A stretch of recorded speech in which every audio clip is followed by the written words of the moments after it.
हम निराला की संध्या सुंदरी कविता का विश्लेषण कर रहे थे। उनकी एक व्याख्या हम पढ़ चुके हैं। अगली व्याख्या इस प्रकार देखिए।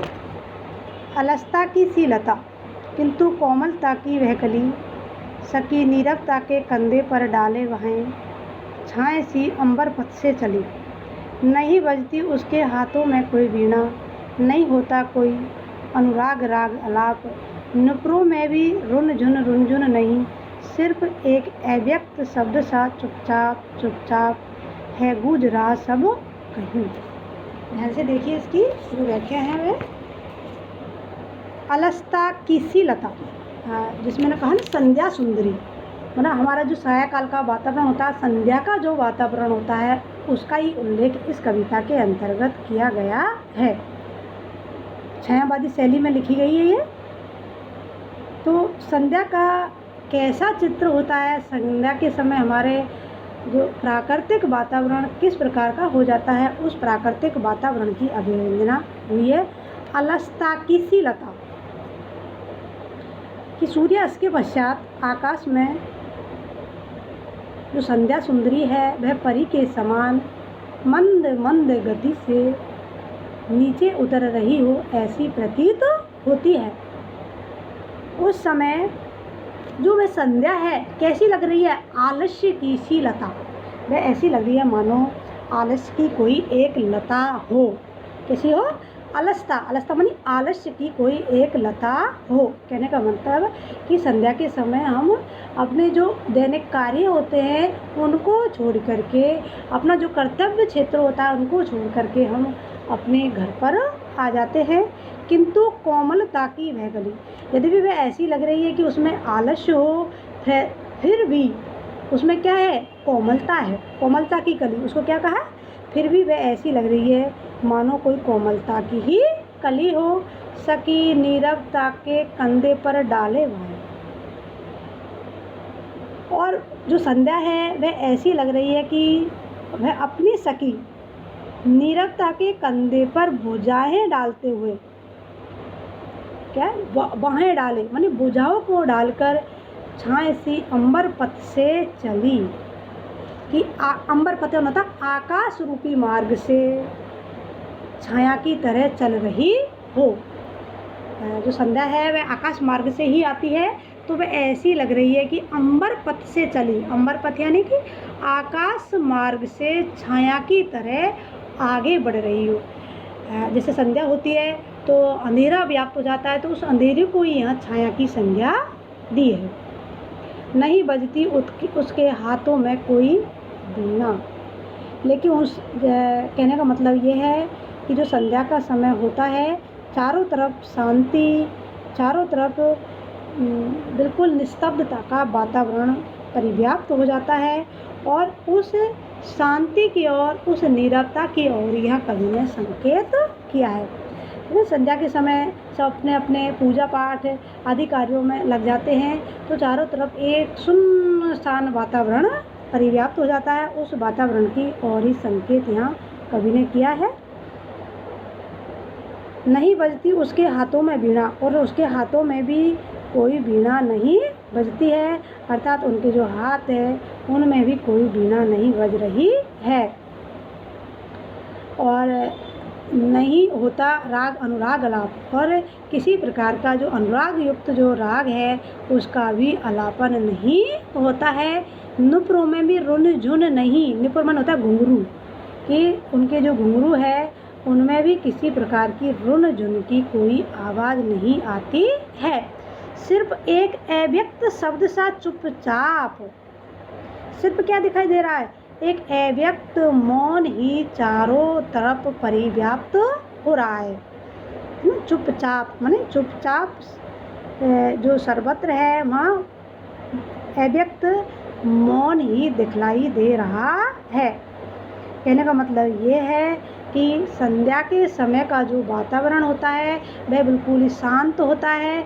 वहाँ किसी प्रकार की वीणा की, किसी प्रकार के राग की, किसी प्रकार के नुपुरों के जो आवाज़ है वह भी हमें सुनाई नहीं देती है, और वह ऐसी लगती है मानो अंबर पथ से किसके रूप में आ रही हो, एक छाया के रूप में आ रही है।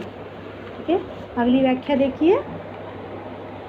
व्योम मंडल से जगती तल में, सोती शांत सरोवर पर उस अमल कमलनी दल में। सौंदर्य गर्भिता सरिता के अति विस्तृत वक्ष स्थल में, धीर वीर गंभीर शिखर पर हिमगिरि अटल अचल में। उत्तांग तरंगात प्रलय घन गर्जन जल्दी प्रबल में, क्षिति में जल में नभ में अनिल अनल में। सिर्फ एक अव्यक्त शब्द सा चुपचाप चुपचाप है गूंज रहा सब कहीं। व्योम मंडल में और जगती तल में। व्योम मंडल होता है आकाश और जगती का अर्थ क्या होता है? पृथ्वी। कि जो संध्या सुंदरी है वह संपूर्ण आकाश और पृथ्वी तल पर ऐसी लगती है कि मानो विश्राम कर रही हो। कि वे आकाश और धरती सर्वत्र उस समय विश्राम का संकेत हमें प्राप्त होता है, तो ऐसा लगता है कि आकाश और धरती में कहीं जाकर विश्राम कर रही हो, यानी कि आराम कर रही हो। वह कैसी है? शांत, यानी कि तरंगों से रहित है, किसी प्रकार की तरंग वहाँ नहीं है, शांत है। और निर्मल सरोवर, अमल अमल कर तो स्वच्छ सरोवर में विकसित कमलनी दल में। कि जो सरोवर का जल होता है उसमें क्या खिलती है? कमलनियाँ खिलती है। ठीक है, तो वह सरोवर के निर्मल जल में कमलनियों के दल पर सोती वह सोई हुई हो। ऐसी लगती है कि सागर का जो निर्मल जल है उसमें क्या खिली हुई है? कमलनियाँ खिली हुई है। तो ऐसी लग रही है कि वह संध्या उस कमलनियों के पत्ते पर सोई हुई हो। सौंदर्य गर्भिता सरिता के अति विस्तृत वक्ष स्थल में। सौंदर्य गर्भिता यानी कि जिन्हें सौंदर्य का गर्व हो, जिन्हें सौंदर्य का घमंड हो, ऐसी नदी के कैसे विस्तृत वक्ष स्थल में, उसके जो बड़ा वक्ष स्थल है अर्थात नदी के तट पर या नदी के विस्तृत तटों का जो प्रवाह है उस प्रवाह में वह ऐसी लग रही है मानो विश्राम कर रही है। कहने का मतलब है कि शाम संध्या के समय जो नदी है वह विकल कल धारा में शांत वातावरण में बहती रहती है, तो ऐसे लगती है मानो रूप गर्भिता जो सरिता है उसका विस्तृत वक्षस्थल, उसका जो बड़ा वक्षस्थल है उसमें वह क्या कर रही हो? विश्राम कर रही हो। अगली पंक्ति, धीर वीर गंभीर शिखर पर। किस पर?